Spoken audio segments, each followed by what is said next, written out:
5 jours après la victoire de la France pour la Coupe du Monde de football, nous voici salués par les organisateurs.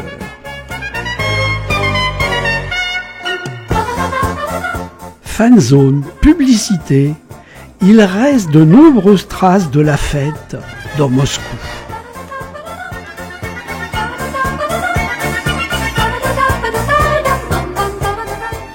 Mais il est trop tard pour les matchs. Nous sommes là plutôt pour un voyage en transsibérien qui nous mènera en plusieurs étapes de Moscou à Pékin, en traversant la Russie, la Mongolie et la Chine.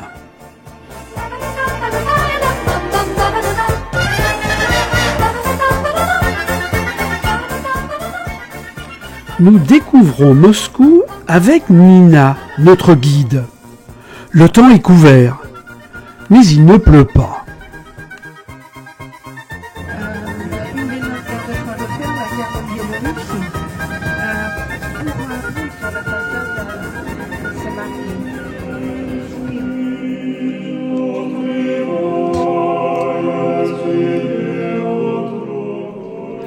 Cette cathédrale récente, terminée en 2000, est la réplique exacte d'une première cathédrale construite sur le même emplacement en 1883, en l'honneur de la victoire des armées russes sur la grande armée de Napoléon en 1812. Démolie sur ordre de Staline pour construire un palais des soviets qui ne vit jamais le jour.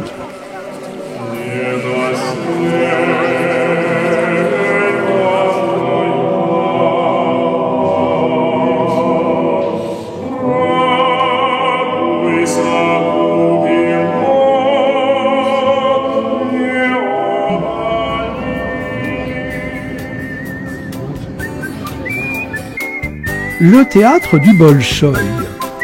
Nina nous emmène ensuite vers la place Rouge, en empruntant la rue Nikolskaya.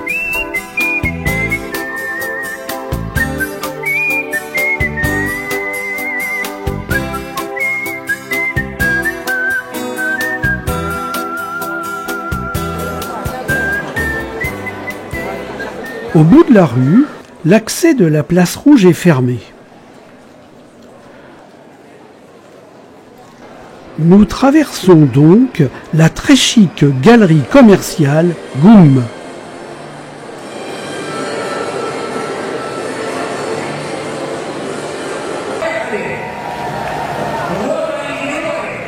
Voilà une des raisons de la fermeture de la place Rouge. Un rallye de voitures anciennes.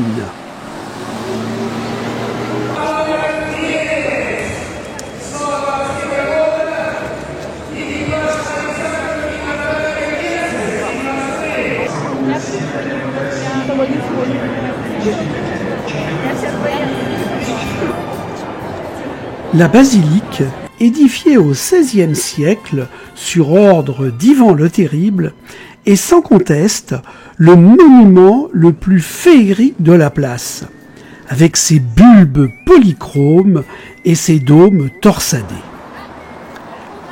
Elle est aujourd'hui fermée. Nous reviendrons donc demain pour visiter l'intérieur. En attendant, à table.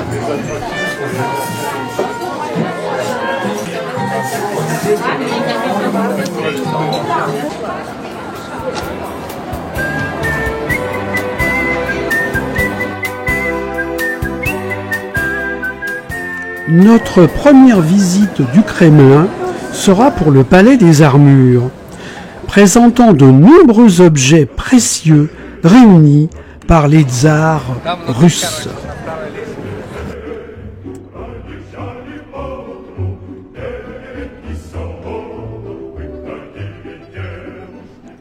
Cette place est l'endroit le plus prestigieux du Kremlin. Elle date du début du XVe. Autour d'elle sont groupés des monuments civils et religieux les plus anciens de l'ancienne résidence des tsars.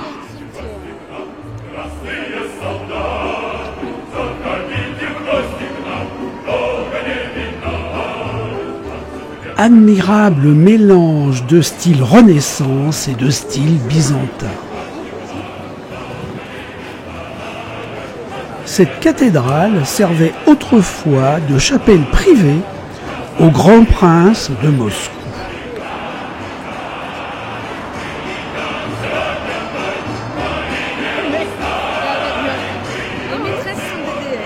Une cloche de 200 tonnes, cassée par un choc thermique à cause de l'eau froide pour éteindre un incendie. Le palais présidentiel du Kremlin.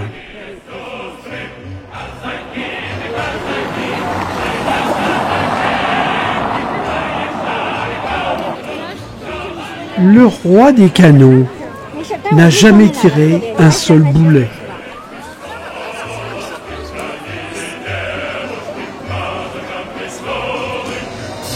Une vue arrière de la Dormition.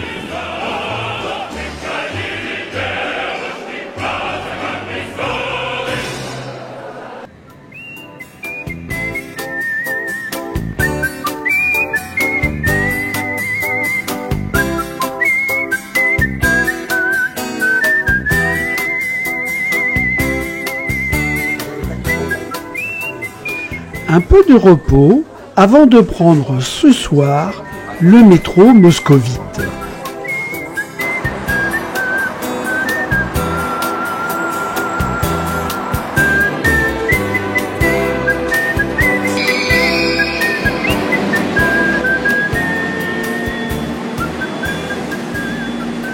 Avec ses généreuses et élégantes voûtes savamment éclairées, les stations rivalisent entre elles de beauté. Pas toujours facile de se retrouver.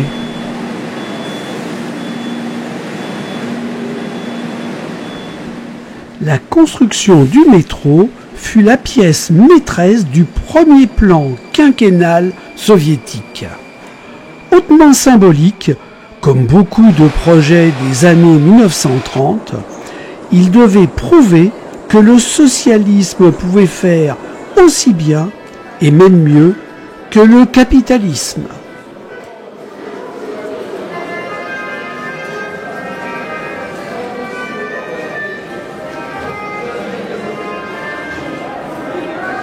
De nombreuses stations furent construites pendant la guerre et utilisées comme abris.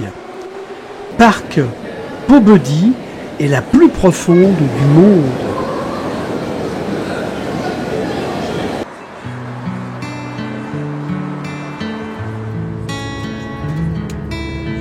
Sur la rive sud de la Moskova se trouve l'une des plus belles collections d'art russe du pays.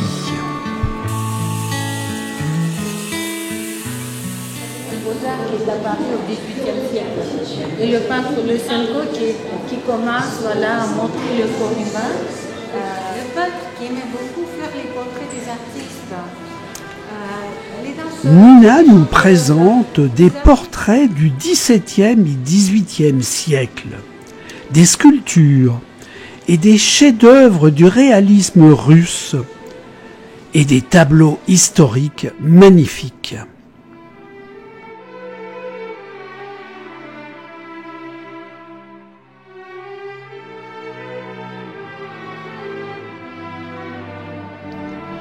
Le portrait de Tolstoï.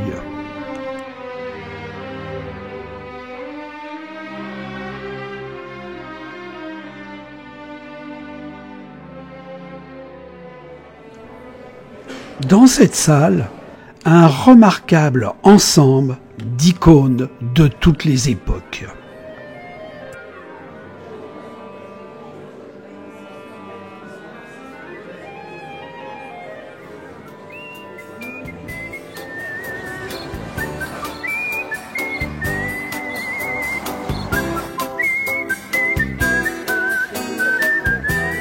Fermé hier, retour sur la place Rouge pour visiter l'intérieur de la cathédrale.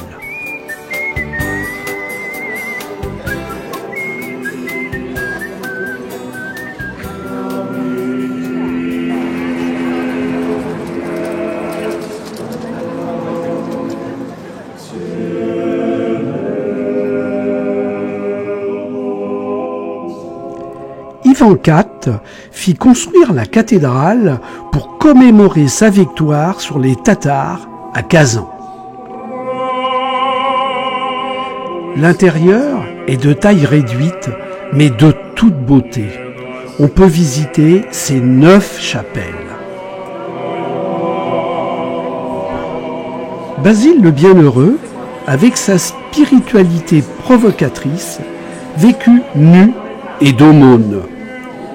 Il figure d'ailleurs toujours nu sur les icônes.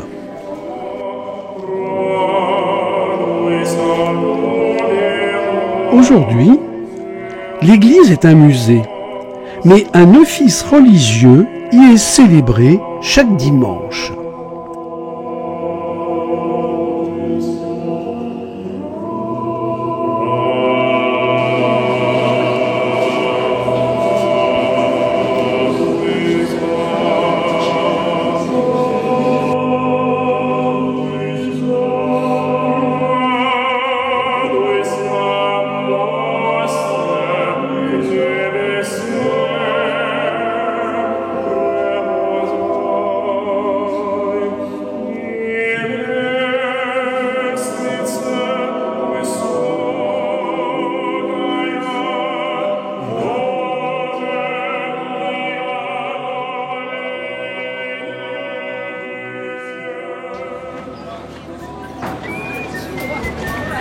Un dernier regard sur la place Rouge. Direction un restaurant, situé juste à côté de la maison de Tchekhov.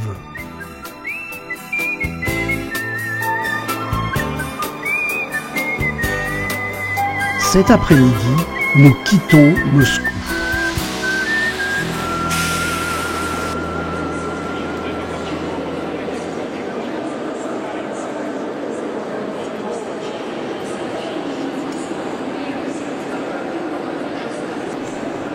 Toujours aussi difficile de lire le cyrillique. C'est le numéro 60, départ à 16h38.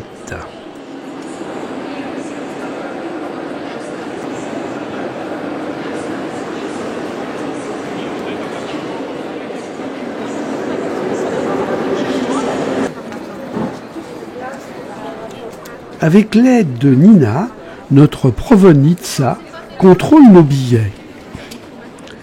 Chacun retrouve son compartiment dans la voiture 11.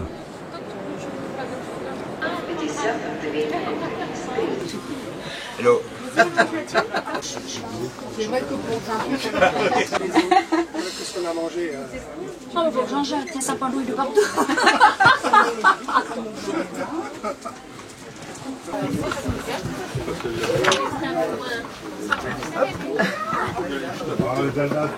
Oh, merci. Oh, ça va. parce que j'ai même pas vu. Est-ce que je peux prendre mon... C'est le départ pour la première étape de 1800 km en direction de Ekaterinbourg dans l'Oural.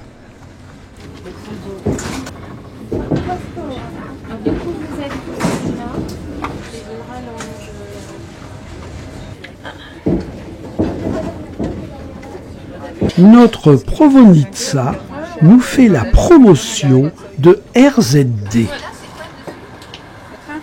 RZD est le sigle des chemins de fer russes. La compagnie exploite le 3e réseau du monde avec 85 000 km de voies. Moscou-Vladivostok reste la ligne la plus longue du monde avec ses 9289 km. Pour se retrouver dans les arrêts, une affiche nous indique les gares et les temps d'arrêt du train.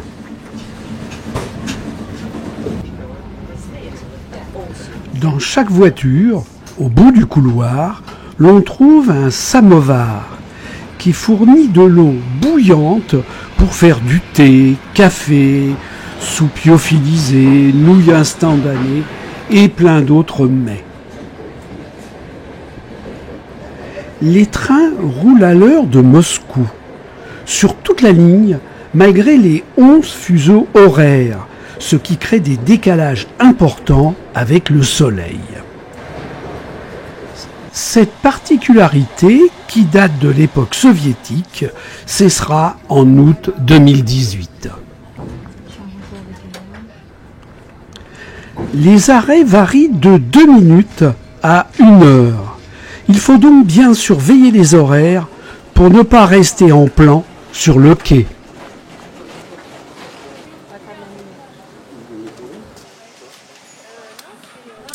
Dans chaque gare, des vendeurs se précipitent pour proposer leurs produits locaux. Myrtilles, fraises des bois, framboises.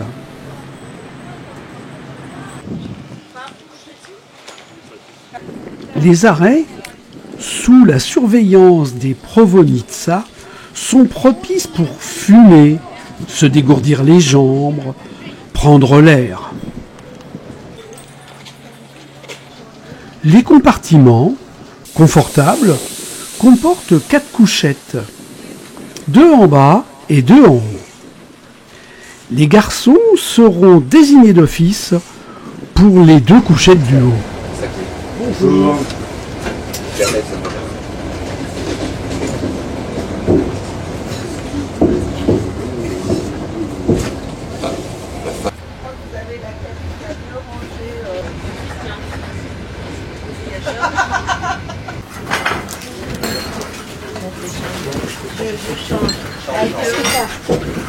Le paysage défile sous nos yeux, au rythme lent du train.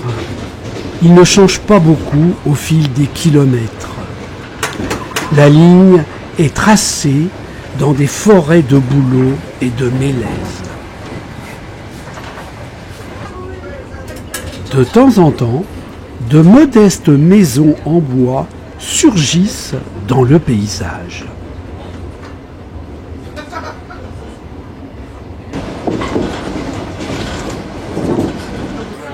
Les Français à table, point de ralliement et d'échange de la voiture-restaurant.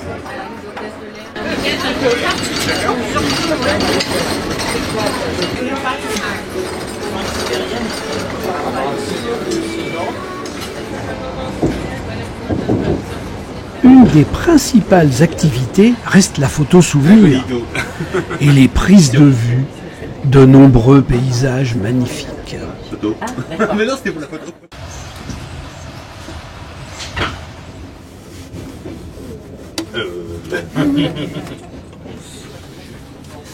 Cette ligne est très utilisée par les locaux. C'est une sorte de TER qui dessert de nombreuses villes. Nous sommes les seuls à poursuivre le voyage jusqu'au bout. 2 Provodnitsa sont attachés à une voiture. Pour le trajet Moscou-Vladivostok, il faut 6 jours. Elle se relaie toutes les 12 heures. Elle contrôle les billets, donne des draps propres, ferme les toilettes avant l'arrivée en gare et veille à ce qu'aucun d'entre nous reste sur le quai. 3 classes sont proposées aux voyageurs. La première classe, 2 personnes par compartiment avec fauteuil. Deuxième classe, la nôtre, 4 par compartiment. Et la troisième classe, aucun compartiment. Peut-être plus propice aux rencontres.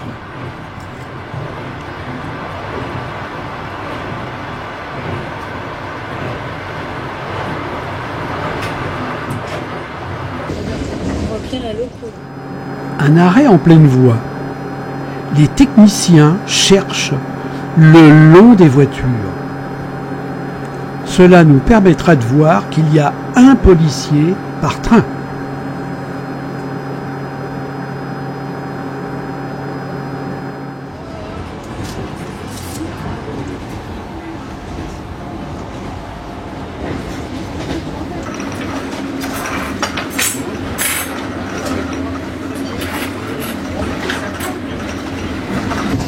Fin d'après-midi, nous arrivons à Ekaterinbourg.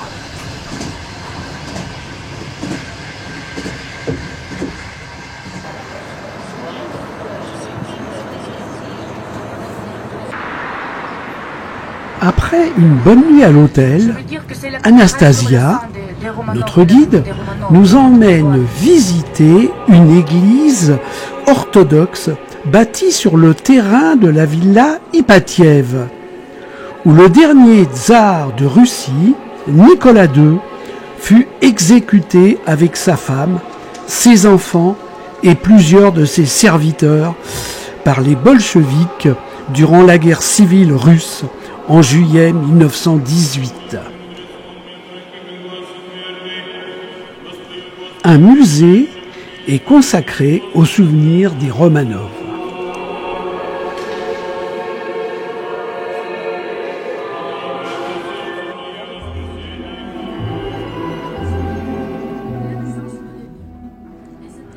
Tout nous ramène au Mondial 2018.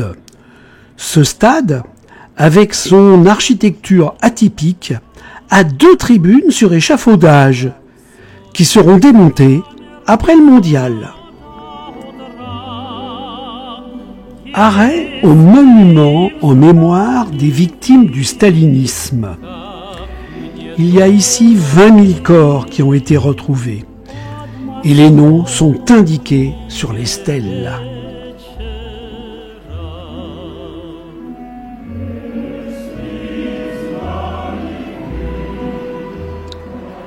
À 17 km de Ekaterinbourg, une ligne symbolise la frontière sur l'Oural entre l'Europe et l'Asie. Et cela se fête.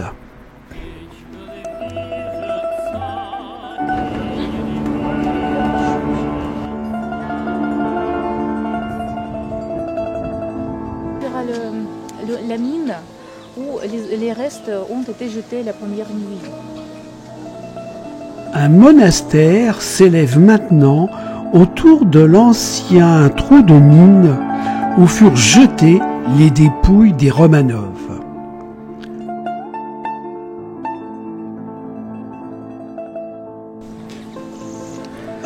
Un musée est consacré à la biographie des Romanov et à la situation géopolitique de la Russie durant le règne du grand tsar.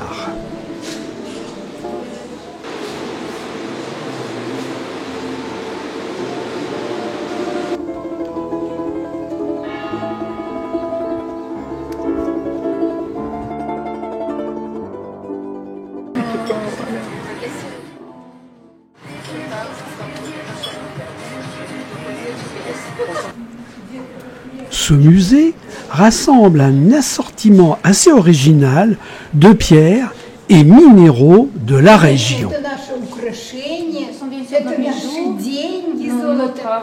И в приборах используется. Et on l'utilise dans des mécanismes, dans l'électronique.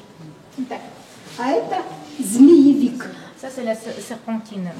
А потрогайте, он холодный, смело говорите кварц. Si vous verrez une forme comme ça, et si vous le touchez, si vous la touchez, cette pierre, et elle est froide, ça c'est quartz. Les autres А existent. вот это асбест. Ça c'est l'ambiance. Знаете, L'ambiance. Ekaterinbourg, 4e ville de Russie, est étroitement liée à celle de l'industrie lourde. Une dernière promenade au centre-ville avant de nous rendre à la gare.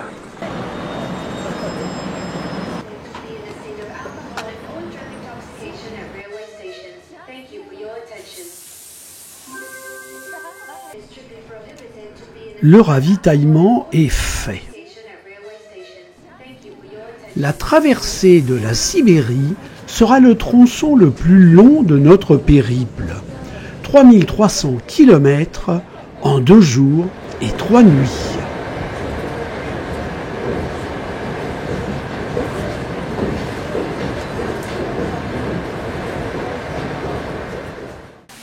Une toute petite gare, pas de quai, probablement un arrêt pour laisser passer un train express.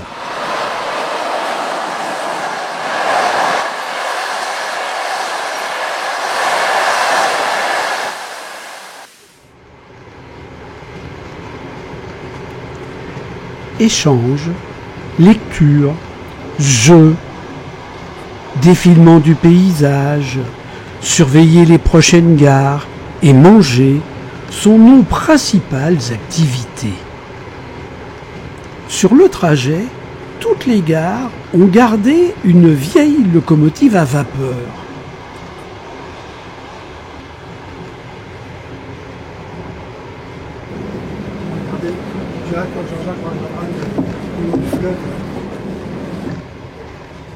Beaucoup ont des fleurs, hein, non? Quel autre monsieur encore avec des fleurs?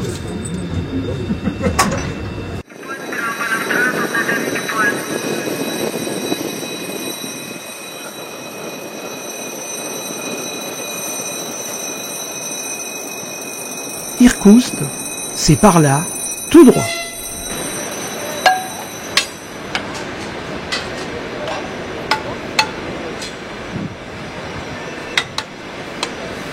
Les roulements des logis sont surveillés de près. Il y a la queue chez l'épicier.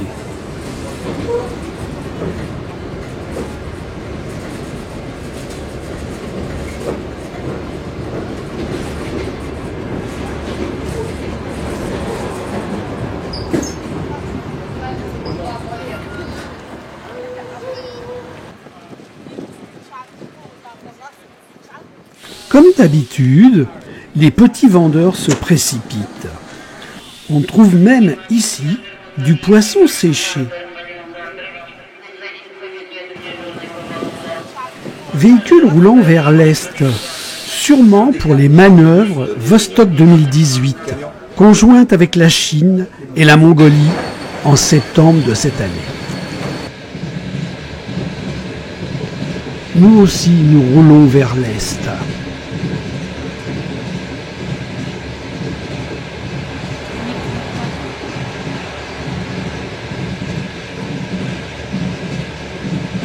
Les compartiments sont de plus en plus calmes. Tout le monde se prépare pour la nuit.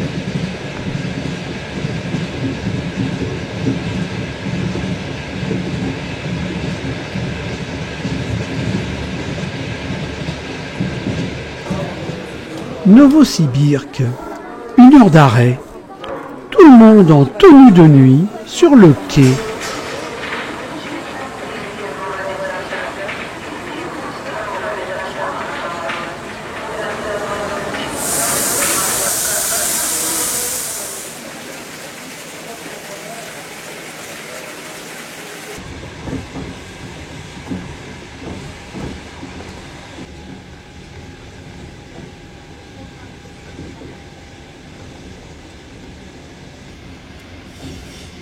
Ce matin, 2 minutes d'arrêt dans une toute petite gare. Alors où est-on? Quelque part en Sibérie. Ah ouais, en pleine Sibérie. Bon. La Sibérie, 3 habitants au kilomètre carré et représente 77% de la surface de la Russie. Riche en ressources naturelles, pétrole, gaz, charbon. Nous croiserons d'interminables convois chargés de minerais. On peut parler, il y a le son. Oh, il y a tout.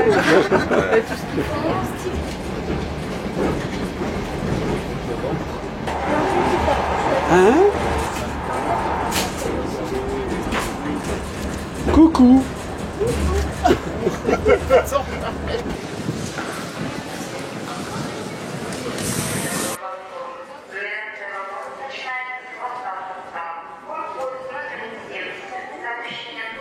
Toujours à l'heure de Moscou, les repas se décalent de plus en plus. C'est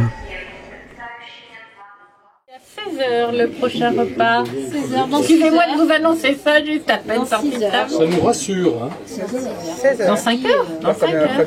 Comme hier à peu près, quoi. Ouais. Enfin, Ouais. Au moment de la 6 heures. 16h. 16 heures.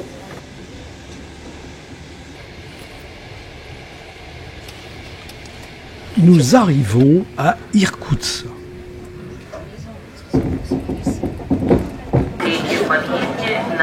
Пляжи вокзала.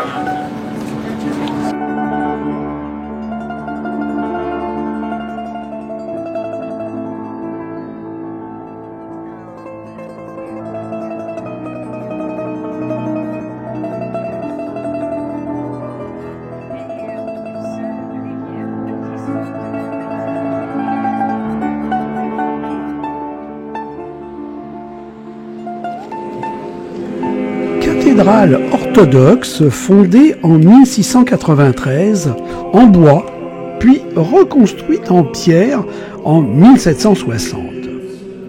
Fermée aux croyants après la Révolution en 1917, l'édifice est transformé en boulangerie. Puis, en 1968, la restauration commence.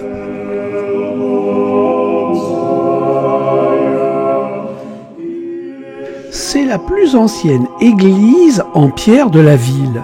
Elle a été transformée en musée. De grandes fresques aux motifs religieux ont été peintes sur une de ses façades.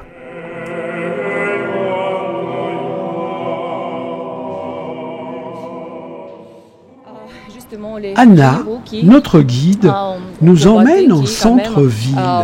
Ont donné leur vie pour la patrie, pour la victoire. Ici, à Irkoutsk, il n'y avait pas de front. C'était un bond arrière pendant la Deuxième Guerre mondiale. Mais tout était mis sur les rails de la guerre, on peut dire. Les usines ont été déplacées des villes de Moscou, de Stalingrad et autres pour travailler ici, justement.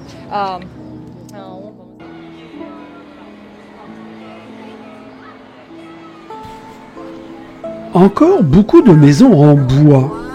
Un incendie détruisit la ville en 1879.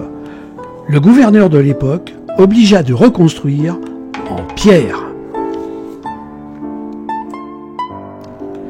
Il reste encore de belles demeures en bois du 19e siècle.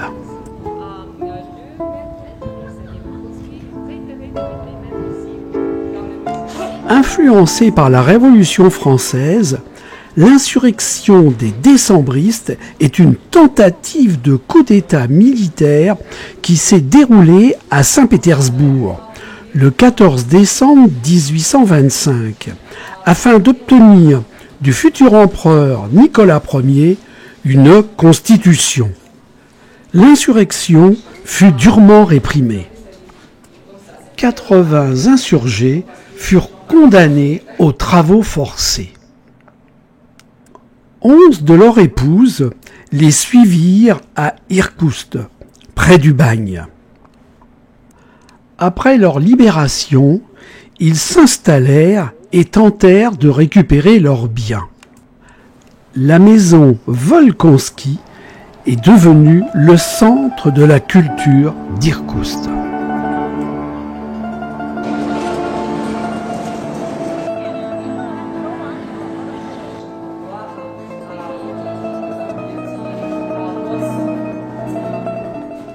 Ce musée renferme des collections uniques et de très précieux témoignages des cultures autochtones sous diverses formes.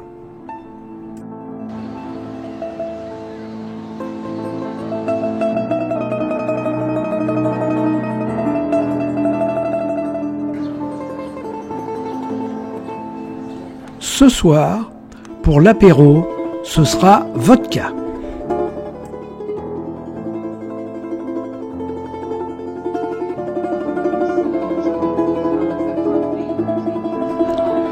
Ce matin, nous prenons la direction du lac Baïkal.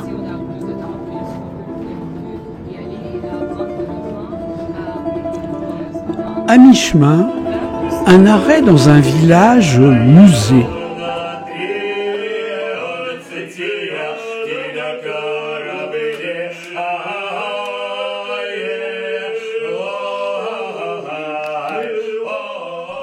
Auparavant, c'était un village construit autour d'une usine de verre. C'est aujourd'hui un village musée qui recèle tous les types de colonies sibériennes.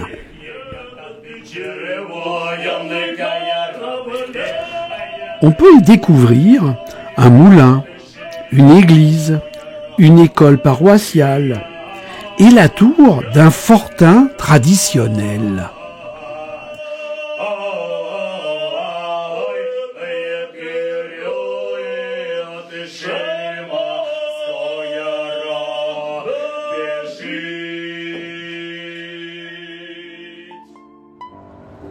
Et comme ça, petit à petit, devient...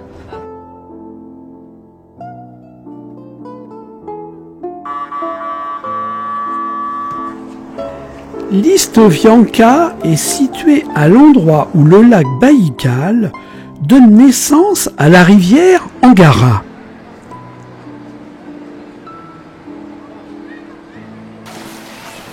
Cette ville est en train de devenir la principale station touristique du lac. Nous embarquons.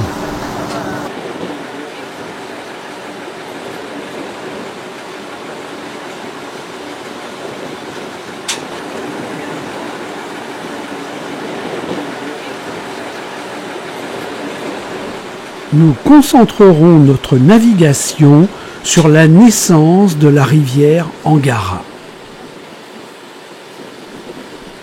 Long de 636 km, ce lac est l'un des plus grands du monde. Il concentre à lui seul 20% de toute l'eau douce du monde et atteint une profondeur de 1637 mètres. L'on trouve un nombre très élevé d'espèces endémiques, comme le nerpa, occupant plutôt le nord du lac. C'est le seul phoque d'eau douce. Les esturgeons et les homules, semblables au saumon ou à la truite, y prolifèrent.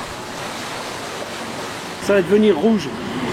Zelda se lance dans la vidéo. Qu'est-ce que tu fais? Il essaye de s'envoler. D'après notre guide, les premières neiges tombent début octobre et les eaux du lac restent gelées de janvier à mai.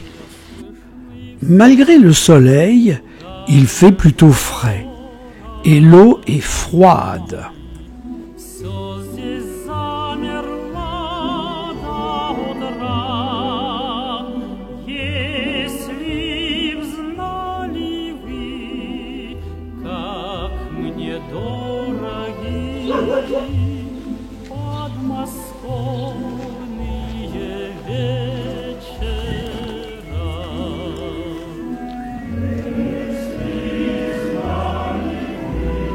Gueule de loup, non?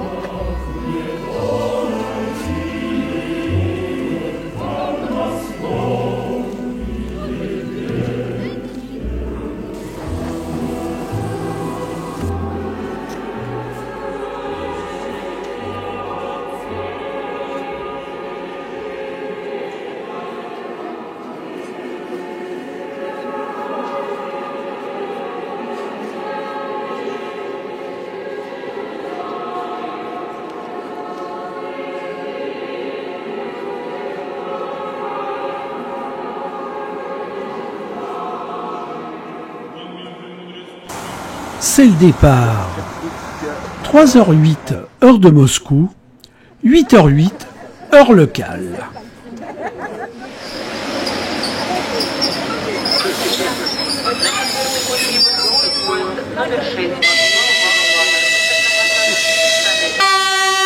Notre transmongolien se présente en gare, tiré par une loco RZ2.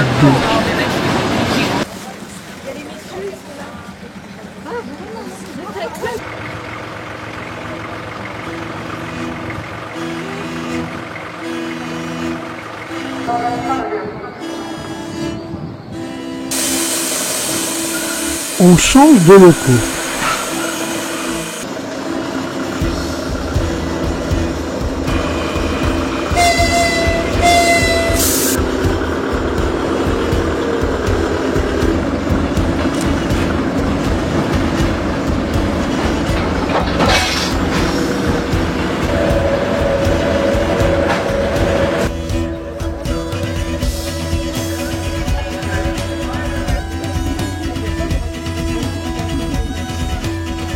Le relief pour rejoindre la Mongolie oblige la ligne de contourner et de longer le lac par le sud.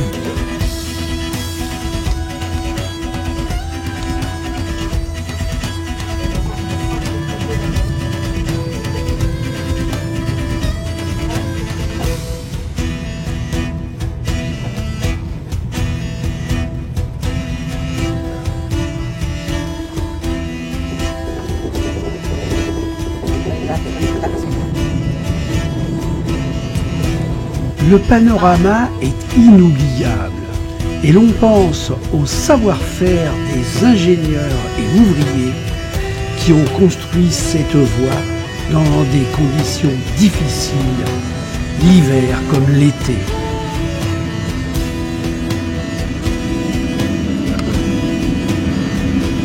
De nombreux tunnels et ponts jalonnent ce parcours.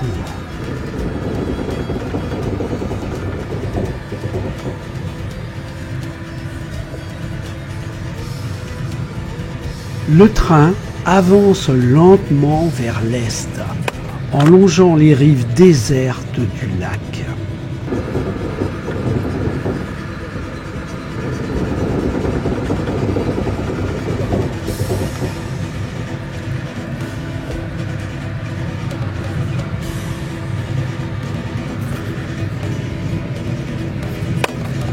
Nous quittons les rives pour bifurquer vers le sud.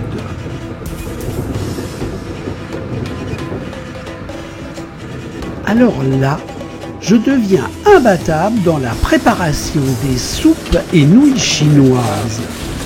J'ai fait la cuisine pour 4 personnes, grâce à l'eau bouillante des samovars.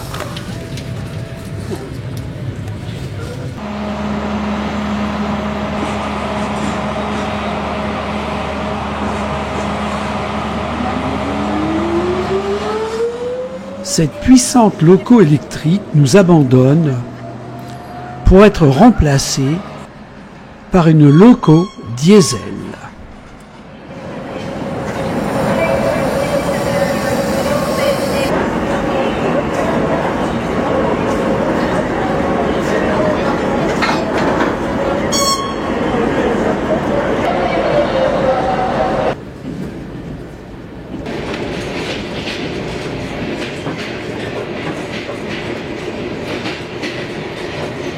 Le paysage change, nous roulons moins vite et Marie-Noël continue de photographier des poteaux électriques.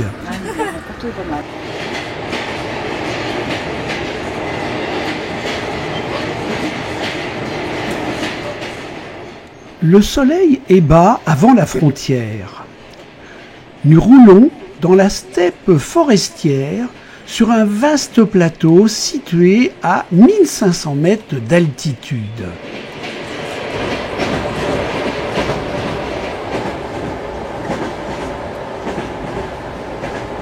Tout est calme dans la voiture.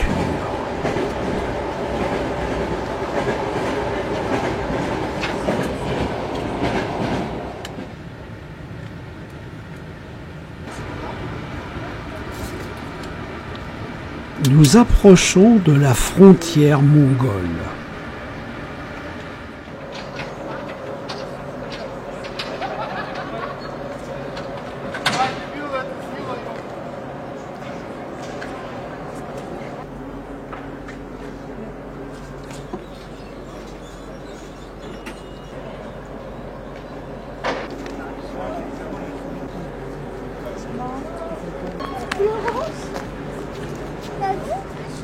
À la frontière, lors du changement de locomotive, le courant alimentant le samovar est coupé.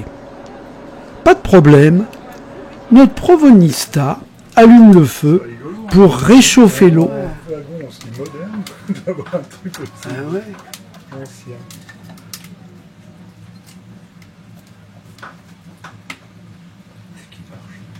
Ouais, voilà, parfait. C'est l'heure du repas et je suis de nouveau de cuisine. Au menu, soupe chinoise chauffée au feu de bois.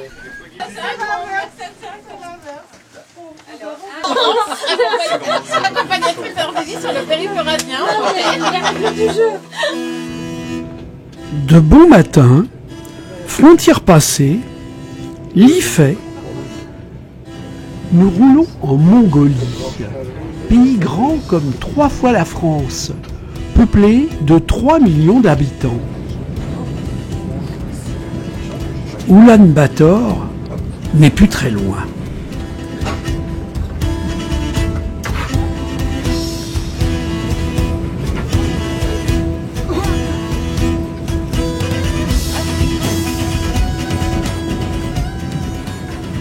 Nous croisons nos premières yourtes, qu'ici on appelle guerres.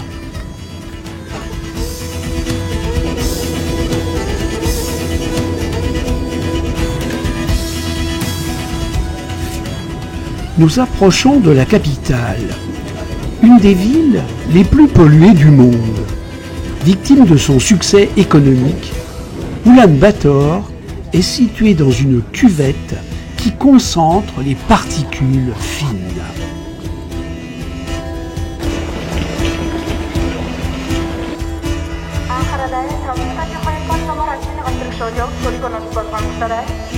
Fire